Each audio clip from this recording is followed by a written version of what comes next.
दुनिया के सबसे अमीर लोगों की लिस्ट में दूसरे नंबर पर आने वाले हाईली सक्सेसफुल इंसान इलॉन मस्क इतने सक्सेसफुल क्यों हैं? है ये तो सबको पता है, लेकिन क्यों है? और वो भी एकदम सही तरीके से नहीं पता लोगों को कि वो क्यों है। जो हाल ही में दुनिया के पहले सबसे अमीर बन गए थे, अब वो जेफ बेजोस से $1-2 बिलियन पीछे चले गए।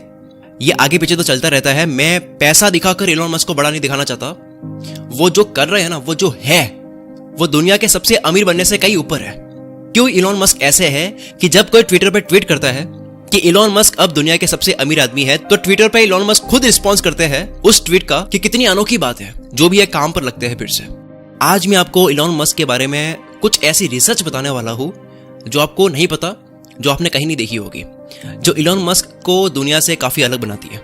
पहला है हाईली कॉम्पिटिटिव। इलॉन मस्क इतने ज्यादा कॉम्पिटिटिव है, वो अपना कॉम्पिटिशन किसी के साथ में करना चाहते ही नहीं है।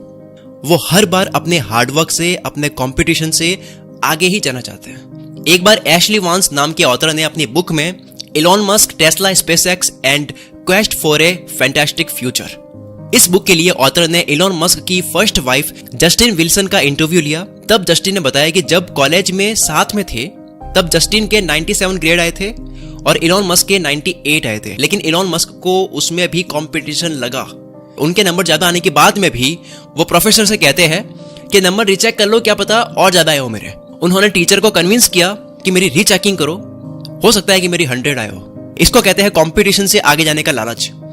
ये कंपटीशन एंड हो चुका है, अब तो मैं फर्स्ट हूं, उसके बाद में भी सोचना कि और क्या बेटर कर सकता हूं मैं। और ये जो चीज होती है ना, ये चीज एक ना एक दिन इंसान को सक्सेसफुल बना ही देती है, अगर उसके लिए ढंग से मेहनत की गई हो। फिर आता है डिटर्मिनेशन। अपने बर्थडे के दिन तो आदमी कितना भी बिजी हो, वो अपने सेलिब्रेशन के लिए टाइम निकाल ही देता है, लेकिन इलॉन मस्क कोई सेलिब्रेशन करते ही नहीं है। वो अपने काम को लेकर ना इतने गजब के सीरियस है कि क्या बर्थडे है, क्या नॉर्मल डे है, क्या सेलिब्रेशन है, वो भूल जाते हैं। ये सब सेलिब्रेशन वगैरह उनको पता ही नहीं है। उस इंसान ने तो अपनी सक्सेस को अपना सेलिब्रेशन बनाया हुआ है। जब रॉकेट उड़ा, सही गया, वो उनके लिए सबसे बड़ा सेलिब्रेशन है। इलॉन मस्क अपनी फैक्ट्री में रात को काम करते करते अपनी डेस्क के नीचे या पास में पड़े कोच पर ही सो जाते हैं। ऐसा नहीं है कि नींद आई तो फैक्ट्री में ही सो गए। वो इसलिए ऐसा करते हैं ताकि फैक्ट्री में जाकर फैक्ट्री में चल रही रोबोटिक्स मशीन को देख सके, और मशीन अगर रुक जाए तो वो उसकी वजह ढूंढ सके, उसको फिर से रेडी कर सके। उन्होंने अपने 47th बर्थडे में 24 आवर्स 24 घंटे लगातार काम करके सेलिब्रेट करा। कुछ लोग सेलिब्रेशन के लिए वेट कर रहे थे फैक्ट्री में, लेकिन उस दिन 24 घंटे काम करा उन्होंने और फ्री नहीं हुए। फिर आती है बात शॉर्ट टर्म डेडलाइन की। अगर कोई काम है जिसको अगर आप करने बैठे हो तो 6 महीने लगते हैं, और आपसे कहा जाए कि उसको करना है 2 महीने में, तो कितनी हद पार हो जाएगी कि भाई 2 महीने में पॉसिबल ही नहीं है। इलॉन मस्क भी हर चीज में ऐसी हद पार करते हैं। वो हद पार करने वाले जिद्दी इंसान है। जैसा कि मैंने पहले बताया कि 2018 में उनकी टेस्ला कार की हाई डिमांड की वजह से शॉर्टेज आई, माल कम पड़ रहा था। अब प्रोडक्शन बढ़ाने में भी उन्होंने हद पार कर दी। उन्होंने 3 महीने में पूरा कर दिया। 2018 के जुलाई, अगस्त, सितंबर महीने में, सिर्फ 3 महीने में उन्होंने 50,000 कार का प्रोडक्शन कर दिया, जो कि एक तरह से इम्पॉसिबल है कुछ लोगों के लिए। फिर आती है बात सेल्फ एजुकेशन की। क्या आपको पता है टेस्ला कंपनी अपने एम्प्लॉइज को बिना डिग्री के भी काम पे रखती है, अगर वो उस काबिल हो। इलॉन मस्क ने एक इंटरव्यू में बताया कि आपको सीखने के लिए स्कूल पर डिपेंड होने की जरूरत नहीं है। स्कूल सिर्फ आपको 1% सिखाती है, 99% जो काम की चीजें है वो आपको खुद से सीखना होता है। नवेद फारूक, जो क्वींस यूनिवर्सिटी किंगस्टन में इलॉन मस्क के रूममेट रह चुके हैं, उन्होंने इलॉन मस्क के बारे में बताया कि हर बार कॉलेज में एग्जाम के बाद में इलॉन मस्क और बाकी के बैचमेट अपने अपने आंसर्स और ग्रेड कंपेयर कर रहे थे, तब देखा कि इलॉन मस्क के मार्क्स और आंसर बाकी स्टूडेंट्स से कई ज्यादा बेहतर थे, और इलॉन मस्क के मार्क्स उनसे कंपेयर किए जो उस कॉलेज के सबसे ज्यादा नंबर लाने वाले स्टूडेंट्स थे। इलॉन मस्क उन सबसे कई ज्यादा बेहतर जानते थे। 2017 में रोलिंग स्टोन के मैगजीन में इलॉन मस्क ने कहा कि वो किताबों के बीच ही बड़े हुए। उन्होंने 9 साल की उम्र में एनसाइक्लोपीडिया ब्रिटानिका पूरी पढ़ ली। सोचो, इन्होंने इस उम्र में ये पढ़ी जब बच्चे साइकिल चलाना भी नहीं जानते। उन्होंने स्पेस एक्स में रॉकेट साइंस को लेकर भी कोई एजुकेशन नहीं करी। उन्होंने रॉकेट साइंस भी, aerothermodynamics of gas turbine and rocket propulsion जैसी किताबें पढ़कर खुद से रॉकेट साइंस सीख ली। वो चीज सीख ली जिसको हम बोलते हैं कि रॉकेट साइंस थोड़ी है। रॉकेट साइंस मतलब सबसे टफ मानी जाती है, उसको खुद से सीखना बहुत बड़ी बात है। अब आता है क्विक डिसीजन। हर बड़े और सक्सेसफुल इंसान में फटाफट से डिसीजन लेने की कैपेबिलिटी होती है। हर इंसान में अगर है तो इलॉन मस्क में तो वो कूट कूट के भरी होगी। एक बार टेस्ला फैक्ट्री में मशीन टूल खराब हो गया था, जो सिर्फ फ्रांस में बनता है, लेकिन इलॉन मस्क ने उसे ऑर्डर नहीं किया कि वो बाद में आएगा, इतने दिन लगेगा आने में, बल्कि प्राइवेट जेट निकाला अपना और फ्रांस चले गए उसको लेने के लिए, और सेम डे उसको लेकर आ गए ताकि काम डिस्टर्ब ना हो, ताकि प्रोडक्शन में कोई कमी ना हो, देरी ना हो। अगर ये बात भी आपको नॉर्मल लगे तो ऐसे बहुत किस्से हैं जिस पर कभी पहली फुर्सत में इलॉन मस्क के क्विक डिसीजन के ऊपर मैं वीडियो बनूंगा अलग से कभी। चलो एक और किस्सा सुनो। 2006 में फॉल्कन 1 रॉकेट के टाइम यूएस गवर्नमेंट ने इलॉन को फॉल्कन 1 की लॉन्चिंग को डिले करने के लिए कह दिया कि इसको आप बाद में लॉन्च करो, क्योंकि उस टाइम अमेरिकन एयरफोर्स का टाइटन 4 रॉकेट लॉन्च होना था, तो उसकी वजह से डिले हो रहा था। इलॉन मस्क को अपने फॉल्कन 1 में डिले नहीं चाहते थे, वो नहीं चाहते थे कि मैं बाद में इसको लॉन्च करूं। उन्होंने जल्दी से किसी ऐसी जगह का पता करा जो रॉकेट लॉन्च करने के लिए एकदम सही हो, और पैसिफिक आइलैंड पर जाकर के परमिशन लेकर के यूएस गवर्नमेंट के टाइटन 4 से पहले खुद ने रॉकेट अपना लॉन्च कर दिया। यू कैंट का मतलब इनको पता नहीं था। इन्होंने बहुत कुछ सीखा, बहुत कुछ जाना, लेकिन इन्होंने यू कैंट का मतलब जाना ही नहीं। इन्होंने यू कैंट, मैं नहीं कर सकता, ये चीज उन्होंने नहीं सीखी, कहीं से नहीं सीखी। कई बार इलॉन मस्क ऐसे बिहेव करते हैं जैसे कि उनको ये पता ही नहीं है कि मैं नहीं कर सकता, ये नहीं हो सकता, ये कोई वर्ड भी है। अगर कोई उनको बोले कि इलॉन मस्क तुम ये नहीं कर सकते, तो वो बोलते हैं कि ये कैसी बात है, ये भी कोई वाक्य होता है। क्योंकि बहुत से लोगों ने बोला कि तुम इंटरनेट बैंक नहीं खोल सकते, उन्होंने पेपैल बना दिया। बहुत से लोगों ने बोला कि अमेरिका में अब कोई नई कार नहीं आ सकती, इतनी बड़ी बड़ी कंपनियां हैं जो 100 साल से 70-80 साल से टिकी हुई है। 2003 में आई है टेस्ला और आज इसका ये लेवल है।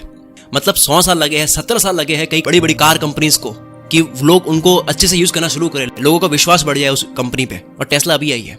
फोर्ड, शेवरलेट, ये सब कंपनी 100 साल पुरानी है। तो लोगों ने कहा कि अब कोई न्यू कार नहीं चलेगी, और इलॉन मस्क ने तब भी खोल दी और चला दी। कुछ लोग सोच रहे होंगे कि टेस्ला तो इलॉन मस्क ने नहीं खोली है। हाँ, लेकिन इलॉन मस्क ने जब पावर अपने हाथ में लिया था, टेस्ला कंपनी का कंट्रोल अपने हाथ में लिया था टेस्ला कंपनी का, तब टेस्ला इतनी बड़ी नहीं थी, बल्कि एक स्ट्रगलिंग कंपनी थी जिसमें इलॉन ने इन्वेस्ट करके उस कंपनी को बचाया, एक डूबती कंपनी को हाथ में लिए। तो बहुत से लोगों ने कहा कि कार की नई कंपनी नहीं आ सकती, इलॉन मस्क ने ला ली। बहुत से लोगों ने कहा कि तुम ऐसी कंपनी नहीं बना सकते जो स्पेस में रॉकेट लॉन्च करे, ये तो सिर्फ गवर्नमेंट के बस की बात होती है, लेकिन इलॉन मस्क ने स्पेस एक्स बना दिया।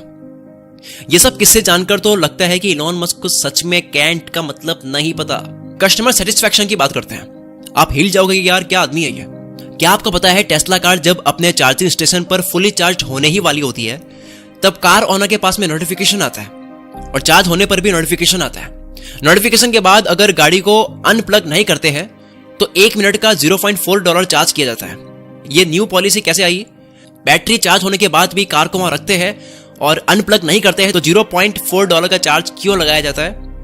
ये न्यू पॉलिसी कब आई? सुनो, ये पॉलिसी 2016 में आई जब एक कस्टमर ने अपनी फ्रस्ट्रेशन में ट्वीट किया था ट्विटर पे। एक बार लॉइक में मुअर नाम के कस्टमर ने मीटिंग के लिए सिलिकॉन वैली जा रहे थे, बड़ा आदमी था कोई। उसने सैन कार्लोस में अपनी टेस्ला रोकी, जहां चार्जिंग स्टेशन था, जहां ऑलरेडी काफी गाड़ियां पड़ी थी। वो पूरी तरह से चार्ज हो चुकी थी, लेकिन फिर भी वहां पे पड़ी थी। उनके कार के अंदर अनप्लग कर ही नहीं रहे। वो कहीं चले गए घूमने के लिए, कार को रख करके अपनी कार को एक तरह से वहां पे पार्क कर दी। क्या आएगा बाद में कभी लेने। तो लॉइक ले मुअर मीटिंग के लिए लेट हो रहे थे। अपनी फ्रस्ट्रेशन में, गुस्से में उन्होंने ट्वीट करा ये किस्सा। कुछ मिनट के अंदर उस ट्वीट का इलॉन मस्क ने खुद ने अपने ऑफिशियल ट्विटर अकाउंट से रिप्लाई दिया। तो 6 दिन में अपनी कंपनी की पॉलिसी बदल दी उन्होंने। सोचो, एक नॉर्मल ट्वीट को इतना सीरियसली ले रहे हैं वो, तो कितने सीरियस हो गए किसी चीज को करने के लिए। 6 दिन में पॉलिसी बदल दी कि अब कोई भी बंदा अगर गाड़ी रखेगा इतनी देर तक चार्ज होने के बाद भी तो फाइन लिया जाएगा। और ट्विटर पर कितने एक्टिव है इलॉन मस्क, उसका तो क्या ही कहना। इतने बिजी होने के बाद भी वो ट्विटर पर इतने एक्टिव है। जब उन्होंने यूज सिग्नल ट्वीट करा, उसके बाद सिग्नल ऐप इतनी यूज होने लगी, लोग मतलब उसको इंस्टॉल करने लग गए और ऐप स्टोर में टॉप पे आने लग गई। पता ही नहीं था किसी को कि सिग्नल क्या है। टेक्निकल लोगों को भी नहीं पता था कि सिग्नल क्या है, और पूरा वर्ल्ड जानने लग गया कि सिग्नल क्या है, सिर्फ एक ट्वीट से, इलॉन मस्क के एक ट्वीट से। अगर आप भी इलॉन मस्क की तरह जिंदगी में कुछ ना कुछ सीखना चाहते हो तो बुक से अच्छा माध्यम और कोई नहीं हो सकता। दुनिया कितनी ही डिजिटल हो जाए, कितने ही वीडियोस वगैरह बनने लग जाए, लेकिन बुक से आप जो सीख सकते हो वो आप कहीं से नहीं सीख सकते, क्योंकि बुक्स में डिटेल में बात करी जाती है। अभी मैं आपको एक बुक रिकमेंड करने वाला हूं जिसमें वो सारी स्किल्स सिखा रखी है जो एक इंसान के अंदर होनी ही चाहिए अगर उसको जिंदगी में इलॉन मस्क जैसा फुल पावर बनना है, जो स्कूल कॉलेज घरों में नहीं सिखाई जाती है और जो पता होनी बहुत जरूरी है। और ये स्किल्स जो इस बुक में सिखा रखी है वो काफी लोगों को नहीं पता है, इसी वजह से बेरोजगारी इतनी ज्यादा है। इस बुक का नाम है लाइफ मित्र। काश ये बातें 20 की उम्र में पता होती। ये आसान हिंदी भाषा में है।